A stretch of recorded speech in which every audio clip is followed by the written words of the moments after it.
તો હવે નજર કરીએ અન્ય સમાચારો પર તો દીવ પોલીસની દાદાગીરીનો વિડીયો વાયરલ થઈ રહ્યો છે। પોલીસ કર્મીએ પ્રવાસીને લાત માર્યા હોવાનો વિડીયો સામે આવ્યો છે।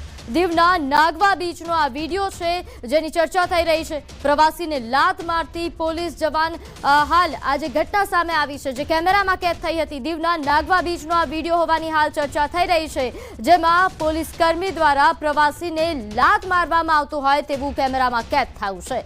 તો દીવ પોલીસની દાદાગીરીનો વિડીયો વાયરલ થઈ રહ્યો છે। વાયરલ પોલીસ કર્મીએ પ્રવાસીને લાત માર્યા હોવાના દ્રશ્યો જેમાં દીવના નાગવા બીચનો વિડીયો હોવાની હાલ ચર્ચાઓ થઈ રહી છે। પ્રવાસીને લાત મારતી આ ઘટના કેમેરામાં કેદ થઈ।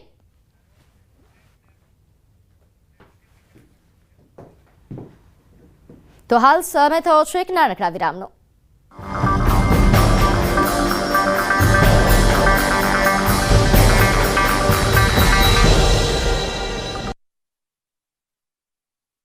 ફંડ્સ ચોમાસા પહેલા ભાવનગર શહેરમાં જર્જરિત ઇમારતને ખાલી કરવા માટે મહાનગરપાલિકાએ બીપીએમસી એક્ટ મુજબ નોટિસ પાઠવી છે। મહાનગરપાલિકાની બહુમાળી જેટલી કમર્શિયલ 91 ઇમારતો છે જેમાં 51 જેટલી ઇમારતોમાં નળ ગટર જેવી સુવિધાઓ બંધ કરવામાં આવી અને 33 જેટલી ઇમારતોને તાત્કાલિક ધોરણે ખાલી કરવા નોટિસ આપવામાં આવી। નોટિસ બાદ પણ ઇમારતો ખાલી નહીં કરવામાં આવે તો મહાનગરપાલિકા કડક કાર્યવાહી કરશે। તો બીજી તરફ ગુજરાત હાઉસિંગ બોર્ડના મકાનોને પણ નોટિસ પાઠવવામાં આવી જેમાં કેટલીક ઇમારતોને 3 દિવસમાં ખાલી કરવાનો આદેશ આપવામાં આવ્યો છે। શહેરની 11 વસાહતના 91 બ્લોકના 1117 મકાનો જ્યારે અન્ય 9 વસાહતના 55 બ્લોકના 660 મકાનો સમાવેશ થાય છે। બરોડા ડેરીમાં મસમોટા કૌભાંડ થતા હોવાનો સનસનીખેજ આરોપ લગાવ્યો છે। સાવલીના ધારાસભ્ય કેતન ઇનામદારે બરોડા ડેરીમાં ચાલતા ભ્રષ્ટાચારનો પર્દાફાશ કર્યો છે। ધારાસભ્યએ આક્ષેપ કર્યો છે કે મૃતક સભાસદોના નામે દૂધ ભરાયું, બરોડા ડેરી ફડચામાં જઈ રહી છે। એમડી અને ચેરમેન કૌભાંડનો ઢાંક પીછોડો કરે છે, સીધા જ દૂધ ઉત્પાદકોના ખાતામાં કેમ નાણાં જમા નથી કરાવતા સહિતના સવાલો કર્યા। તો એમડી અને ડેરીના ચેરમેનનું નિવેદન હાસ્યાસ્પદ અને બેજવાબદાર ભર્યું ગણાવ્યું।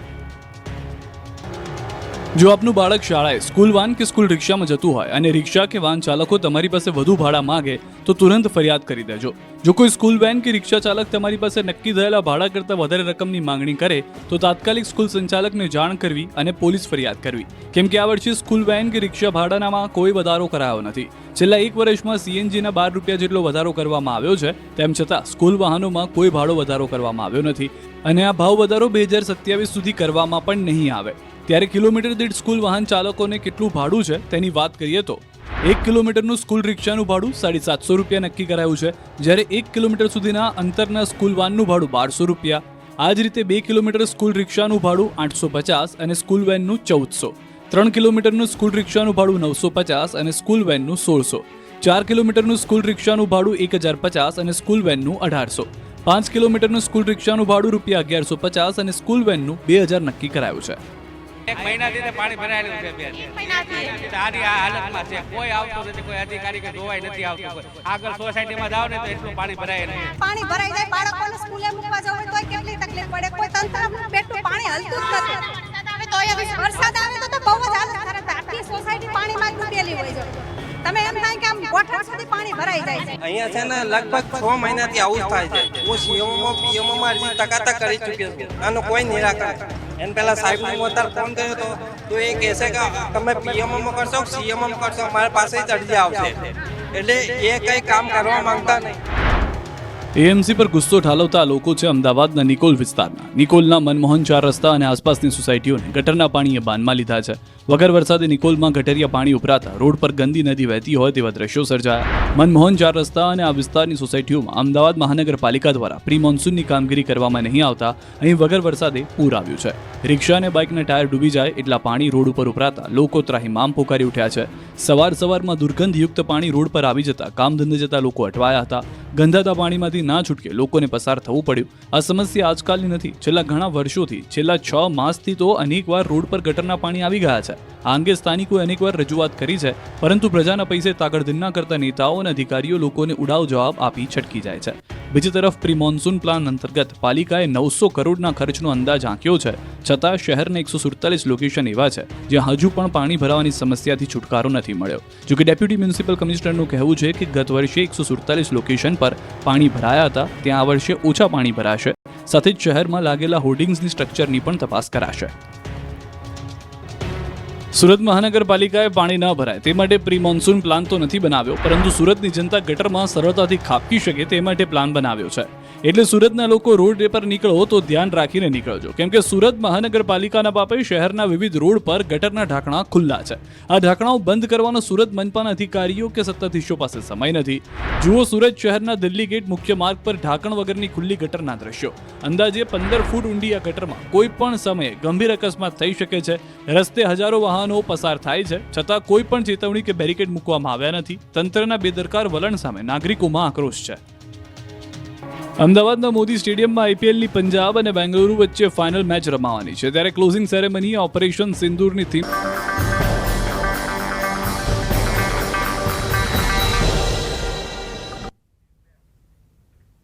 વિરામ બાદ આપનું સ્વાગત છે. આગળ વાત નવસારીની, જ્યાં બિલીમોરામાં છૂટા હાથની મારામારી થઈ. પરપ્રાંતીય મજૂરો વચ્ચે છૂટા હાથની મારામારી થયા હોવાની ઘટના સામે આવી છે. 3 થી 4 જેટલા લોકોએ એક વ્યક્તિને માર માર્યો. મારામારી કરનાર નશામાં હોવાની ચર્ચા થઈ રહી છે. જાહેરમાં મારામારીના વિડીયો પણ સામે આવ્યા છે. કેટલાક લોકોએ એક વ્યક્તિને માર માર્યા હોવાની આ ઘટના કેમેરામાં કેદ થઈ. મારામારી કરનાર નશામાં હોવાની હાલ ચર્ચાઓ થઈ રહી છે. જાહેરમાં મારામારીનો વિડીયો વાયરલ થઈ રહ્યો છે. બિલીમોરાની આ ઘટના છે, જેમાં છૂટા હાથની મારામારી થઈ. પરપ્રાંતીય મજૂરો વચ્ચે આ છૂટા હાથની મારામારી થયા હોવાની હાલ વિગત મળી રહી છે.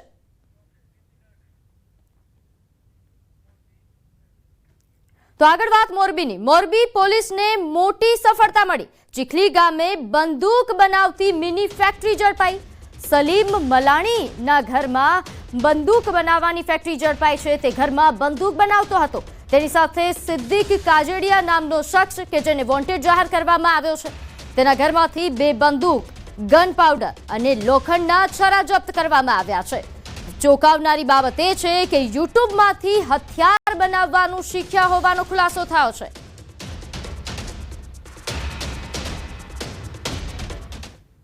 ત્યારે હાલ સમાચારોમાં બસ આટલું જ. આપ જોતા રહો ન્યૂઝ 18 ગુજરાતી. નમસ્કાર.